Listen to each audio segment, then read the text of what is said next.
नमस्कार, आप देख रहे हैं के न्यूज नेशनल और मैं हूं आपके साथ में शोभित पाठक। तो रुक करते हैं महत्वपूर्ण सुर्खियों पर।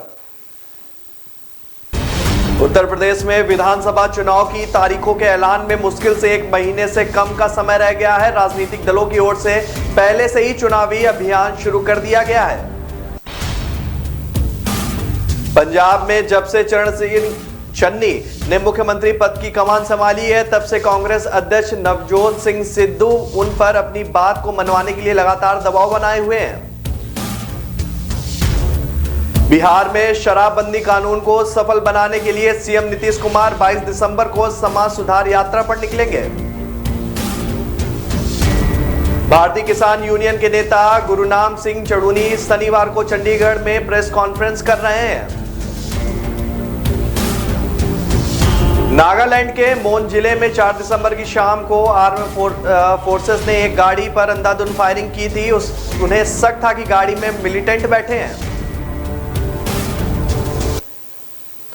उत्तर प्रदेश में विधानसभा चुनाव की तारीखों के ऐलान में मुश्किल से 1 महीने से कम का समय रह गया है। राजनीतिक दलों की ओर से पहले से ही चुनावी अभियान शुरू कर दिया गया है। सत्तारूढ़ भारतीय जनता पार्टी भी सक्रिय हो गई है। खुद प्रधानमंत्री नरेंद्र मोदी उत्तर प्रदेश में ताबड़तोड़ रैलियां कर रहे हैं। दरअसल पूरा दिसंबर चुनावी हलचल वाला होगा। 17 से लेकर 28 दिसंबर तक प्रधानमंत्री मोदी से लेकर विपक्ष के बड़े नेता तक चुनावी अभियान को धार देंगे। गृह मंत्री अमित शाह, केंद्रीय सड़क परिवहन मंत्री नितिन गडकरी, रक्षा मंत्री राजनाथ सिंह बीजेपी के मिशन 2022 को रफ्तार देंगे। कांग्रेस की ओर से राहुल गांधी और प्रियंका गांधी भी खोई हुई जमीन को तराशने का काम करेंगे। अखिलेश यादव भी रथ यात्रा लेकर कांग्रेस के गढ़ में दिख रहे हैं। चुनावी अभियान यूं तो पहले ही शुरू हो चुका है, लेकिन जैसे तैसे आचार संहिता की तारीख नजदीक आ रही है, वैसे गहमा गहमी बढ़ती जा रही है। शुक्रवार को लखनऊ में अमित शाह एक बड़ी रैली को संबोधित कर रहे हैं। निषाद पार्टी की ओर से लखनऊ की इस रैली का आयोजन किया जा रहा है। 18 दिसंबर को पीएम मोदी शाहजहांपुर आएंगे। गंगा एक्सप्रेसवे का यहां पर वो शिलान्यास करेंगे।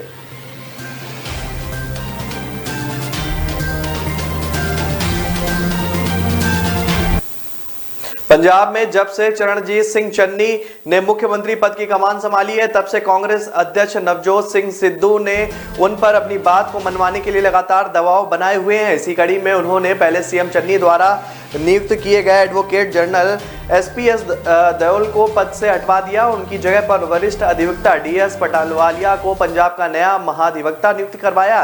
सिद्धू ने देओल की नियुक्ति पर विरोध जताया था। उनका कहना था कि देओल ने बेअदबी के बाद 2015 की पुलिस गोलाबारी की घटनाओं के मामले में अदालत में पंजाब के पूर्ण पुलिस महानिदेशक सुमत सैनी को ब्लैक केट बेल्ट दिलाई थी। इसके बाद इकबाल प्रीत सिंह सहोता को पुलिस महानिदेशक नियुक्त किए जाने पर सिद्धू ने कांग्रेस अध्यक्ष पद छोड़ दिया था, लेकिन उसके बाद से उनकी यह इच्छा पूरी हो चुकी है और उनके स्थान पर अब सिद्धार्थ चट्टोपाध्याय को नियुक्त किया गया। इसके बाद सिद्धू ने ही अपनी सरकार को बिजली के मुद्दे पर घेरा था और कहा था कि सभी घरेलू उपभोक्ता, विशेष रूप से शहरी घरेलू बिजली की सस्ती और 24 घंटे आपूर्ति देनी चाहिए। उन्होंने कहा था कि हमें सभी घरेलू उपभोक्ताओं को निश्चित बिजली सब्सिडी देनी चाहिए। उन्होंने 3 रुपए प्रति यूनिट या सभी को 300 यूनिट मुफ्त बिजली देने को लेकर सरकार को घेरा था, जिसके बाद चन्नी सरकार ने लोगों को मुफ्त बिजली का देने का ऐलान किया था और लोगों के बिजली के बकाया बिल भी माफ कर दिए थे। बिहार में शराबबंदी कानून को सफल बनाने के लिए सीएम नीतीश कुमार 22 दिसंबर को समाज सुधार यात्रा पर निकलेंगे। वह राज्य के सभी जिलों में जाएंगे। इस दौरान मुख्यमंत्री जनसभा और राज्य की जन कल्याणकारी योजनाओं की भी समीक्षा करेंगे। जनसभा राज्य के 6 प्रमंडल के एक जिले में और 3 प्रमंडल पटना, मुंगेर, तिरहुत के 2 जिलों में निर्धारित है। 15 जनवरी तक चलने वाली इस यात्रा की शुरुआत चंपारण से होगी। इससे पहले भी सीएम पूर्वी चंपारण से ही यात्रा की शुरुआत करते रहे। इस यात्रा के दौरान मुख्यमंत्री की जनसभाओं में जिलों के जीविका समूह की महिलाएं भाग लेगी। इसमें राज्य में पूर्ण शराबबंदी अभियान, दहेज प्रथा उन्मूलन और बाल विवाह मुक्ति अभियान से संबंधित राज्य सरकार की महत्वपूर्ण नीतियों और निर्णयों पर केंद्रित विचार रखे जाएंगे। इन सभाओं में लाभुक भी अपने विचार रखेंगे। बताया जा रहा है कि मुख्यमंत्री यात्रा के दौरान जिन विषयों पर समीक्षात्मक बैठक करने वाले हैं, उनमें मद्य निषेध, उत्पादन और निबंध विभाग, दहेज प्रथा उन्मूलन एवं बाल विवाह उन्मूलन कार्यक्रमों, गृह विभाग, जीवोपार्जन और यहाँ पर घर नल का जल योजना की पक्की नाली जैसे नहर भी कार्यक्रम भी शामिल है। भारतीय किसान यूनियन के नेता गुरनाम सिंह चड़ूनी शनिवार को चंडीगढ़ में प्रेस कॉन्फ्रेंस कर रहे हैं। वे कल अपनी नई पार्टी का ऐलान कर सकते हैं। चड़ूनी पहले ही मिशन पंजाब के तहत किसानों को चुनाव लड़वाने की घोषणा कर चुके हैं। चड़ूनी अपने मिशन पंजाब के तहत फतेहगढ़ साहिब में अपने दौरे के दौरान एक उम्मीदवार की घोषणा भी कर चुके हैं। हालांकि संयुक्त किसान मोर्चा उनके पंजाब में चुनाव लड़ने के निर्णय से सहमत नहीं था, लेकिन चड़ूनी अपने निर्णय पर अडिग रहे। पंजाब में चुनाव लड़ने की घोषणा के तहत गुरनाम सिंह यह भी कह चुके हैं कि वे मिशन पंजाब के तहत पंजाब में चुनाव नहीं लड़ेंगे, बल्कि चुनाव लड़वाएंगे। हरियाणा से संबंध होने के सवाल पर वे कह चुके हैं कि वे पैरासूट नहीं होंगे। उनका पुस्तैनी गांव पंजाब में है। आपको बता दें कि संयुक्त किसान मोर्चा पंजाब में चुनाव लड़ने के उनके निर्णय से सहमत नहीं था। इसी के चलते चड़ूनी दूसरे किसान नेताओं पर समय समय पर तंज भी कसते रहे हैं। चड़ूनी का कहना है कि किसान अपनी खुद की सरकार क्यों नहीं बना सकता। नागालैंड के मोन जिले में 4 दिसंबर की शाम को आर्म फोर्सेस ने गाड़ी पर अंधाधुंध फायरिंग की थी। उन्हें शक था कि गाड़ी में मिलिटेंट बैठे थे, जबकि उस समय गाड़ी में मजदूर सवार थे जो वापस लौट रहे थे। 14 लोगों की इस दौरान मौत हो गई थी। सेना इंक्वायरी ऑर्डर कर दी है, लेकिन नॉर्थ ईस्ट के मणिपुर, मेघालय और असम में तब से ही प्रदर्शन चल रहा है। लोगों की एक ही डिमांड है कि armed forces special power act 1998 को हटाया जाए। ये वही एक्ट है जो आर्म्ड फोर्सेस को संदिग्ध पर गोली चलाने, तलाशी लेने, छापा मारने और हिरासत में लिए जैसे तमाम अधिकार देता है। मणिपुर के सीएम और उनके कैबिनेट मंत्री भी खुलकर इस एक्ट के विरोध में आ गए हैं। उन्होंने कहा कि हमने आर्म्ड फोर्सेस में सीनियर पोजीशन पर रहे 2 एक्सपर्ट से बात कर ये जाना है कि ये एक्ट क्यों है, क्यों जरूरी है, इसका क्या आगे फायदा हो सकता है।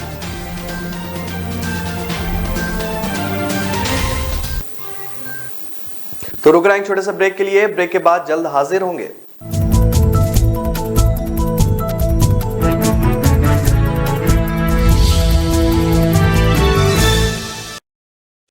न ऐश का न द्वेष का, यह दंगल है देश का। सुलगती समस्याओं के जुलसते सवालों का होगा दंगल देश का।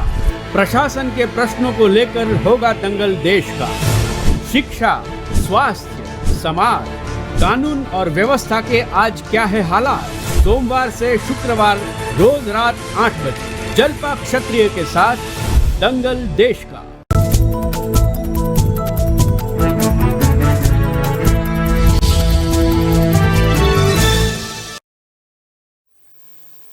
ब्रेक के बाद फिर स्वागत है आपका। रुक करते हैं आगे की खबरों पर। बांग्लादेश मुक्ति के समय हुए भारत पाकिस्तान के युद्ध में 31 दिसंबर 1971 तक शहीद हुए सैनिकों के आश्रितों को भी अब राजस्थान सरकार सरकारी नौकरी देगी। अब तक 1971 के युद्ध में शहीद हुए सैनिकों के परिजन सरकारी नौकरी से वंचित हैं। इसके लिए सरकार नियमों में बदलाव करने जा रही है। शहीद सैनिकों के आश्रितों में अब रिश्तेदारों को भी शामिल किया गया है। मुख्यमंत्री अशोक गहलोत ने स्वर्णिम विजय दिवस पर हुए कार्यक्रम में शहीद सैनिकों के परिजनों को नौकरी देने के नियम बदलने की घोषणा की।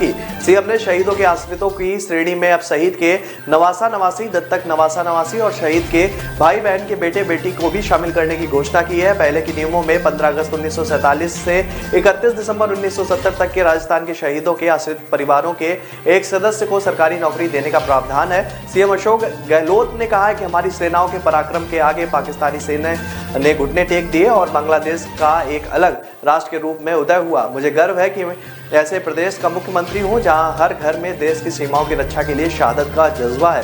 कारगिल युद्ध में शहीद हुए प्रदेश के जवानों के घर जाने का मुझे मौका मिला तो वहां शहीद बेटे की मां और पिता ने अपने दूसरे बेटों को भी देश की रक्षा के लिए सीमा पर भेजने का जज्बा नजर आया।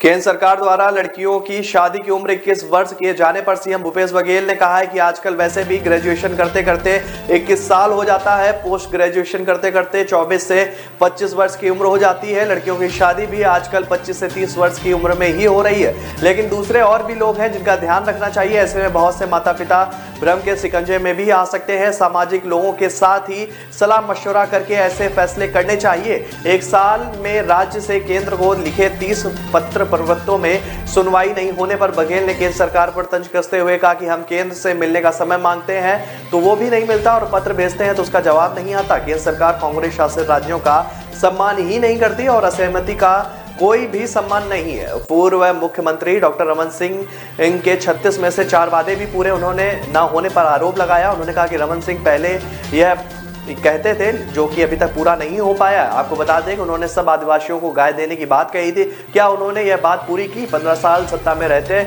और हम 3 साल नमन सिंह, कोई भी बात कहने का कोई नैतिक अधिकार ही नहीं है। उनके शासनकाल में शिक्षा कर्मियों के साथ मारपीट भी हुई। कितने शिक्षा कर्मियों की मौत के वे जिम्मेदार हैं। उन्होंने शिक्षा कर्मियों की भर्ती तक नहीं की। मीडिया से बातचीत के दौरान उन्होंने कहा कि आज का दिन पूरा देश विजय दिवस के रूप में मना रहा है। आज के दिन इंदिरा जी को याद करते हुए उन महाभारत के महान सपूतों को, महान वीरों को नमन करने का अवसर है और उन्हें श्रद्धा सुमन अर्पित करने का भी अवसर है और मैं उन सभी लोगों को प्रणाम करता हूँ। समाजवादी पार्टी के राष्ट्रीय अध्यक्ष अखिलेश यादव गुरुवार को चाचा शिवपाल यादव से मिलने उनके घर पहुंचे। दोनों ने 45 मिनट तक साथ वक्त गुजारा। अचानक हुई इस मुलाकात पर सभी की नजरें टिक गई। मुलाकात खत्म हुई तो अखिलेश ने चाचा के साथ गठबंधन का ऐलान कर दिया। शिवपाल के घर से निकलने के बाद अखिलेश ने सोशल मीडिया पर लिखा कि प्रसपा के राष्ट्रीय अध्यक्ष जी से मुलाकात हुई और गठबंधन की बात भी तय हुई। क्षेत्रीय दलों के साथ लेने की नीति सपा को निरंतर मजबूत कर रही है और सपा और अन्य सहयोगियों को ऐतिहासिक जीत की ओर ला रही है। 2017 चुनाव से पहले सपा के राष्ट्रीय अध्यक्ष अखिलेश यादव ने शिवपाल के बीच मनमुटाव हो गया था, जिसके बाद दोनों में दूरियां बढ़ती गई। करीब 6 साल बाद फिर से शिवपाल यादव और अखिलेश यादव के बीच मुलाकात उनके घर पर हुई। शिवपाल यादव पश्चिमी अवध और बुंदेलखंड के करीब 10 जिलों के 60 से 70 सीटों पर असर रखते हैं। इसके पीछे वजह यह है कि उनका अभी भी सहकारी समितियों पर कब्जा है। साथ ही वह अपने कोर बैंक यादव को भी सहेज कर चल रहे हैं। उनकी पकड़ यूपी के 9% यादव वोट बैंक पर है।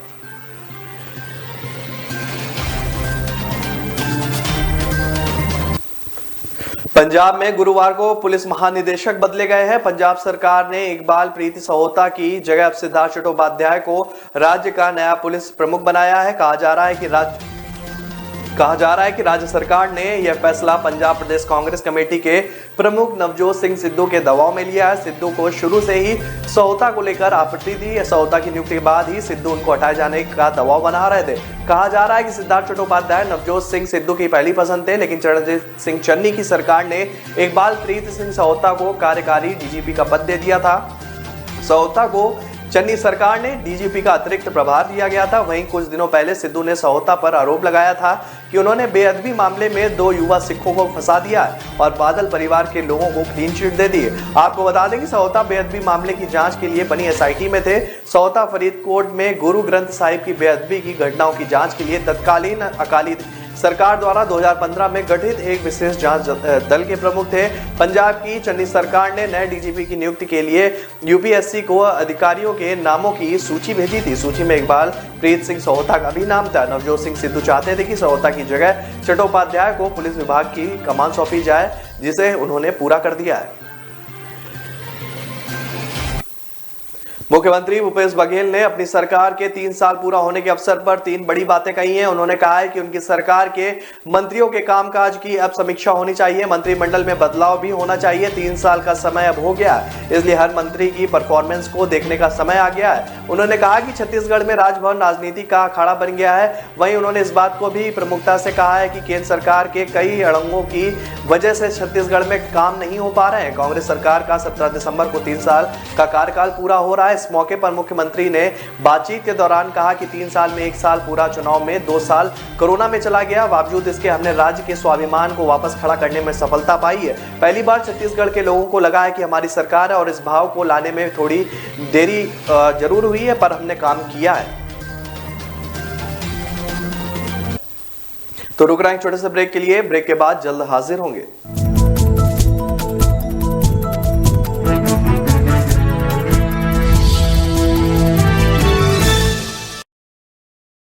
सबको ईमानदारी का शौक चढ़ा है। बताओ, अरे सड़क पे थोड़े गड्ढे ही तो आते थे। अमेरिका की सड़क लेकर क्या करते?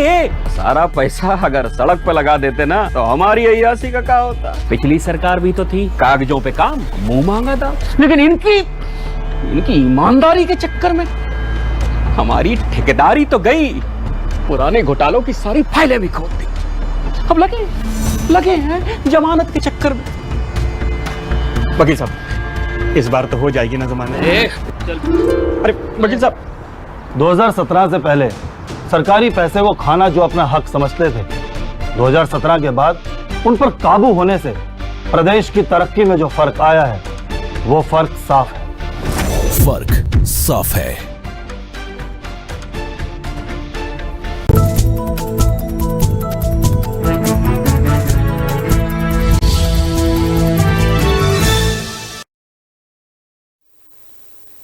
ब्रेक के बाद फिर स्वागत है आपका। रुक करते हैं आगे की खबरों पर।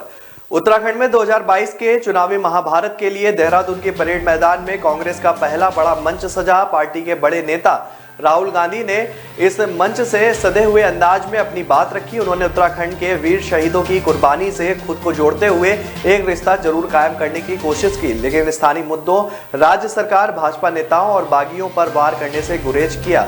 मौका विजय दिवस की 50वीं वर्षगांठ का था, जो मंच भी बावर्दी पूर्व सैनिकों की उपस्थिति से शोभायमान हो रहा था। करीब 1:30 बजे जैसे ही राहुल गांधी के चौपर ने परेड ग्राउंड में लैंड किया, राहुल गांधी के साथ भारत माता की जयकारे से जो माहौल था वो गुंजायमान हो रहा था। राहुल गांधी ने मंच में आते ही सबसे पहले जनरल विपिन रावत के चित्र पर पुष्प अर्पित कर उन्हें श्रद्धांजलि दी। कांग्रेस नेताओं से मेल मुलाकात के बाद पूर्व सैनिकों के साथ बैठकर उन्होंने उनसे बातचीत की। सैनिकों के उद्बोधन में राहुल गांधी ने कहा कि देश और उत्तराखंड के वीर सैनिकों का कई बार जिक्र किया। उत्तराखंड के तमाम परिवारों में आए दिन शहीदों के सब घर पहुंचते हैं। इसकी कुर्बानी से खुद को जोड़ा।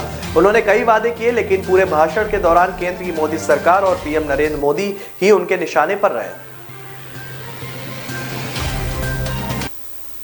यूपी में आज सियासी शुक्रवार है। जैसे जैसे चुनाव नजदीक आ रहे हैं, सूबे के सर्द मौसम में सियासत की गर्मी बढ़ती जा रही है। राज्य में बड़ी हलचल नजर आने वाली है। एक तरफ बीजेपी के चाणक्य और देश के गृह मंत्री अमित शाह लखनऊ में हैं, और जहां वो निषाद पार्टी के राष्ट्रीय अध्यक्ष संजय निषाद के साथ बड़ी रैली कर रहे हैं। उधर अखिलेश यादव भी लखनऊ से सटे पड़ोसी जिले रायबरेली में अपनी विजय यात्रा निकाल रहे हैं। वो रायबरेली में रहकर जनता की नजर टटोल रहे हैं, साथ ही लखनऊ में मौजूद अमित शाह को जवाब भी दे सक रहे हैं। अखिलेश दोपहर करीब 1 बजे अपनी विजय यात्रा उन्होंने निकाली, जो कि गुरुबख्शगंज में लोगों को संबोधित करी, और वहीं से अमित शाह ने 2 बजे जनसभा को संबोधित किया। अमित शाह की रैली लखनऊ के रमाबाई मैदान में हुई। जनसभा में मुख्यमंत्री योगी आदित्यनाथ के साथ बीजेपी के अलायंस पार्टनर संजय निषाद भी शामिल रहे। इस रैली पर इसलिए सबकी नजर थी क्योंकि माना जा रहा था कि निषाद समुदाय को लेकर इसमें अतिरिक्त शाह बड़ा ऐलान कर सकते हैं। खबर यह भी है कि इस जनसभा में मछुआ आरक्षण को लेकर घोषणा की गई है।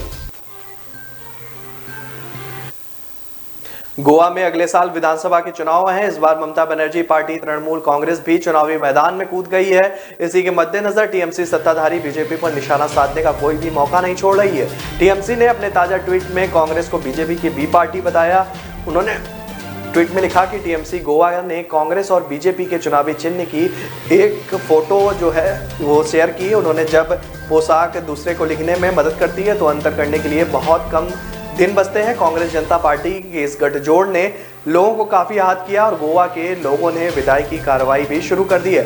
गोवा में एक जनसभा को संबोधित करते हुए ममता बनर्जी ने सोनिया गांधी के नेतृत्व वाला दल बीजेपी से निपटने के केवल बड़े बड़े दावे करता है। उन्होंने कहा कि कांग्रेस अकेले चुनाव लड़ने के बड़े दावे करती है। कांग्रेस इस साल की शुरुआत में पश्चिम बंगाल चुनाव में हमारे खिलाफ भी लड़ी, कम से कम बीजेपी के खिलाफ लड़ी है, और उसके बाद बड़े बयान दीजिए। मैं कांग्रेस में थी, लेकिन मैंने इसे छोड़ा क्योंकि मैंने कांग्रेस को बीजेपी के साथ मित्रता करते हुए देखा है।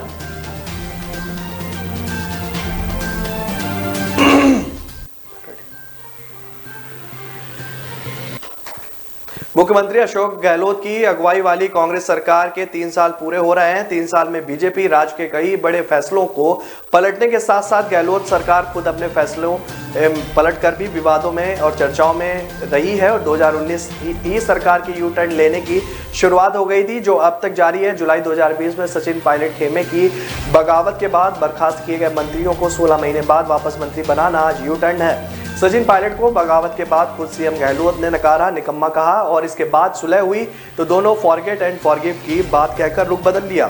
सत्ता में आते ही निकाय के प्रमुखों की सीधे चुनाव का प्रावधान लागू किया। कुछ महीने बाद ही लगा कि कांग्रेस को चुनाव में नुकसान होगा तो वापस उन्होंने अब दल बदल लिया।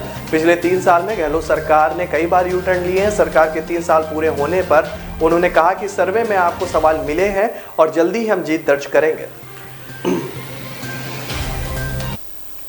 सहकारिता के क्षेत्र में विकास के लिए शुक्रवार को इंदिरा गांधी प्रतिष्ठान में सहकार भारती का अधिवेशन हुआ और इस कार्यक्रम में मुख्य अतिथि के तौर पर गृह मंत्री अमित शाह भी मौजूद हुए। सहकार भारती का यह कार्यक्रम 7वां अधिवेशन था।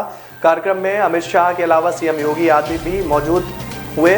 3 दिन तक चलने वाले इस कार्यक्रम में सहकारिता के विकास पर चर्चा की गई। इसमें पूरे देश के प्रतिनिधि भी शामिल होने लगे।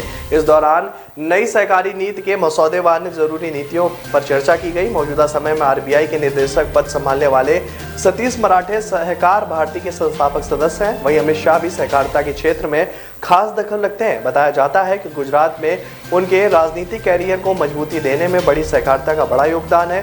3 दिनों तक नेशनल कोऑपरेटिव पॉलिसी पर चर्चा हुई। बताया जा रहा है कि इसमें कुछ पुराने बिंदुओं को हटाया जा सकता है।